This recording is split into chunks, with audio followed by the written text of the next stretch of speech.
Ininspeksyon ng Department of Environment and Natural Resources o DENR ang mga napinsalang kalsada pati na yung paggalaw ng lupa sa lalawigan ng Rizal.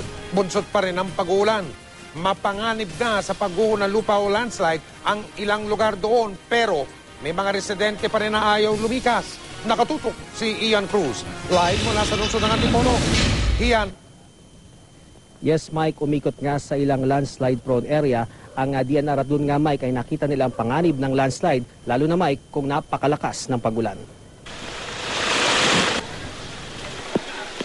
Wasak ang ilang bahagi ng kalsada ng Sitio Tabing Ilog sa Bagong Nayon, Antipolo. Lumambot kasi ang lupa.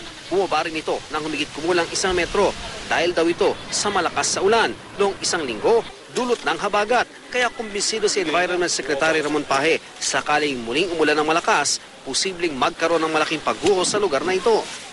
Ang crack na to, yan ang magpapa-enhance ng seepage na tinatawag. Mas lalaki yung tubig na papasok sa ilalim. Kasi nag-crack na siya, di ba? Then ipupush naman. Yun na yung major cause ng landslide. Bukod sa napinsala mga kalsada, ilang mga bahay na ang napinsala ng paggalaw ng lupa. Isa na rito ang bahay ni na Joan Osorio. Nawasak ang dingding, pati ang sementong sahig.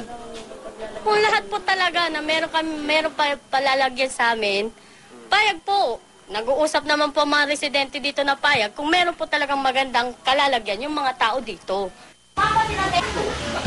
70 bahay ang posibleng maapektuhan ng posibleng pagguho. May ibang inabandona na ang mga bahay, may iba namang di raw iiwan ang lugar.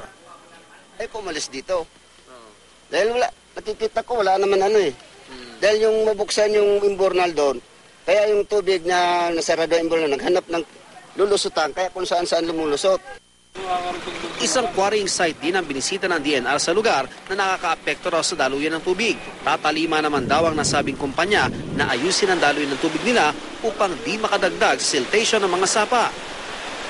Dahil pa rin sa habagat, unti-unti na rin gumuguho ang lupa sa kalsada sa bahaging ito ng Barangay Silangan, San Mateo, Rizal.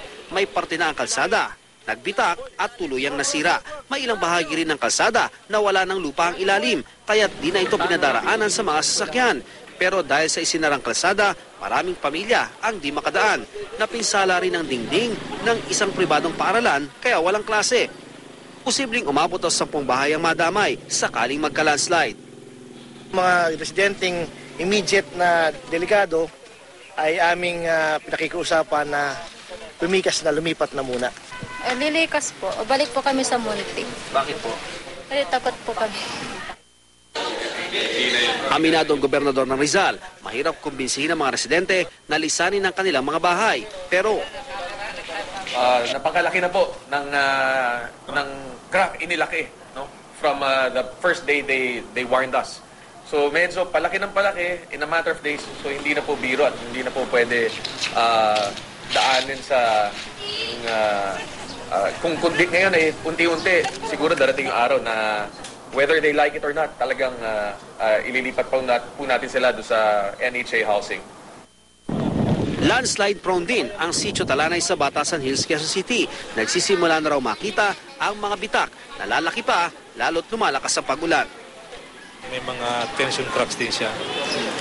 Hindi lang kasing laki nung nakita natin sa Antipolo, pero yung tension cracks na ito, in progress.